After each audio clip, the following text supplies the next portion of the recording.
All right, look, on to a story. Gosh, what a Kiwi story, I suppose, though they do have them in Australia. A story that has grabbed the nation's imagination and outraged many of you.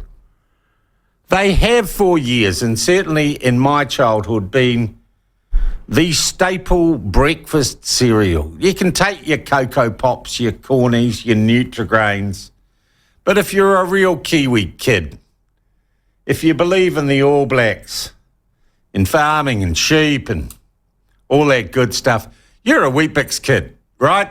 And I was a Weet-Bix kid, though I could never out-eat my brother. He could eat Weet-Bix like they were going out of fashion.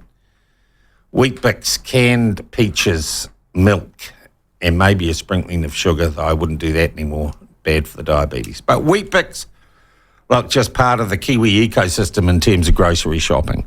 So outrage last week when, and I think a bold move, the Warehouse, which is trying to break into our fairly limited supermarket market, told people that it was not going to be getting any more Weet-Bix from Sanitarium because Sanitarium had told them, and it sounds like BS, that they had supply issues. So they had chosen that the Warehouse would not get any more Weet-Bix, but all the other big chains, New World, or Countdown now called Woolworths, they were going to keep getting their Weet-Bix, but none for the Warehouse. Pack and Save were going to get them as well. Sad, because, of course, the Warehouse were selling their Weet-Bix cheaper than anyone else. So what is going on here? And is it right? We are joined now by the newly minted Grocery Commissioner, Pierre van Heerden. Pierre, nice to talk to you again, mate. How are you? Good morning, Sean. Lovely to be with you. All right. Well, new role, the Grocery Commission, relatively new role. Boy, what a doozy to start off with. Weet-Bix. Yes, it is. It is a very interesting one, and I must say I'm very concerned about this because it's very unusual behaviour to handle a so-called stock shortage in this manner. You know, you've said Weet-Bix is an iconic Kiwi brand. It's a staple on most household tables.